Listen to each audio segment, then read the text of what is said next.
అభిషేక ప్రియుడైన వాడు ఆ శివుడు, బిల్వ పత్రార్చనాభిలాషుడు ఆ భవుడు, స్తోత్రానందుడు ఆ సోమశేఖరుడు, అడిగినదే తడవుగా అతి వేగంగా ఆదుకునే అభయంకరుడు ఆ భోళాశంకరుడు.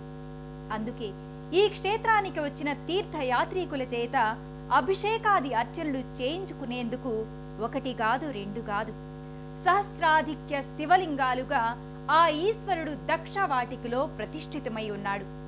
ఆ అభిషేకోత్సవాలను మనము తిలకిద్దాం. తీర్థయాత్రగా ఈ క్షేత్రానికి వచ్చిన భక్తులకు ఇక్కడే ఉన్న పంచభూత లింగేశ్వరాలయం, దక్షవాటిక సందర్శనం మరింత పుణ్యఫలాల్ని చేకూర్చుతుంది. దక్షావాటిక మధ్య భాగంలో పిరమిడ్ ఆకృతిలో ఫలకంపై 360 లింగాలను, అగ్రభాగాన మహాలింగాన్ని ప్రతిష్ఠించారు. నల్లని ఛాయలో మెరసిపోతూ ఆ మహాదేవుని లింగాకారం స్వయంగా భక్తులు చేసే సర్వాభిషేకాలను స్వీకరిస్తుంది.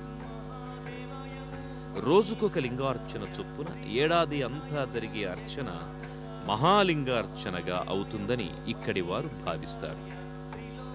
ఆ మహాలింగానికి నలువైపులా 1005 లింగాలు ప్రతిష్ఠితమై ఉన్నాయి. మొత్తం 1365 లింగాలకు అభిషేకమందేలా మధ్య భాగంలో ఉన్న మహాలింగానికి గంగాజల, నారికేళీ జల క్షీరాభిషేకాలు గావిస్తారు. అభిషేక ధారలు చుట్టూతా ఉన్న లింగాలకు చేరేలా ఏర్పాటు చేయడంతో సహస్రాధిక్య శివలింగాభిషేక ఫలం భక్తులకు పూర్తిగా దక్కుతోంది. ఈశ్వరుడెక్కడుంటే అక్కడే నేనుంటాను అన్నట్టుగా నందీశ్వరుడు కూడా ఇక్కడ రాతినందిగా ప్రత్యక్షమై ఉన్నాడు.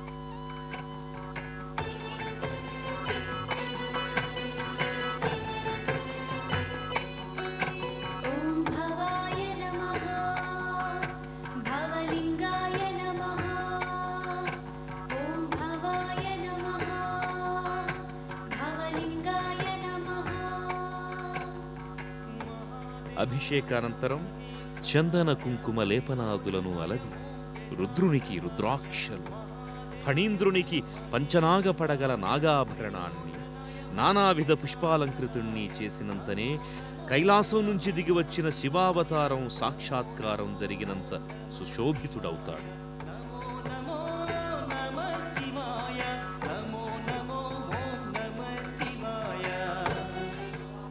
శ్రీచక్రయంత్రం ఎక్కడుంటే అక్కడ సౌభాగ్యం, ఐశ్వర్యం, ఆనందంతో పాటు అన్ని రకాల దోష నివారణలు జరుగుతాయని ఆ యంత్రానికి భక్తిగా పూజార్చనలు చేస్తారు. అటువంటిది ఆ శ్రీచక్ర యంత్రాకారమే దివ్యాలయమై సహస్రాక్షులతో కాచే రాజరాజేశ్వరీదేవి కొలువై ఆ క్షేత్రానికి శంభుడే నాథుడై వెలుగొందుతుంటే ఆ దేవీపురమే కాదు సమస్త భూమండలానికి సర్వశ్రేయోదాయకమై భాసిల్లుతోంది. త్రిలోక పావని జగన్మాత శ్రీ రాజరాజేశ్వరీదేవి ఆవాసమైన ఈ సుక్షేత్రాన్ని దర్శించిన మనం కూడా పునీతులమయ్యాం. ఆ తల్లి ఆశీస్సులు, ఈ క్షేత్ర పాలకుడైన జగత్పరుడు పరమేశ్వరుని చల్లని కరుణ మనందరికీ ఉండాలని ఆశిద్దాం. మరో తీర్థయాత్రలో మళ్ళీ కలుసుకుందాం. అప్పటి వరకు సెలవు మరి. నమస్కారం. పుణ్యక్షేత్రాల దర్శనం, అపురూప ఆలయాల సందర్శనం, తీర్థయాత్ర కార్యక్రమాన్ని ఇప్పుడు యూట్యూబ్ ఆన్లైన్లో www.youtube.com/etv2india లింక్ ద్వారా కూడా వీక్షించండి.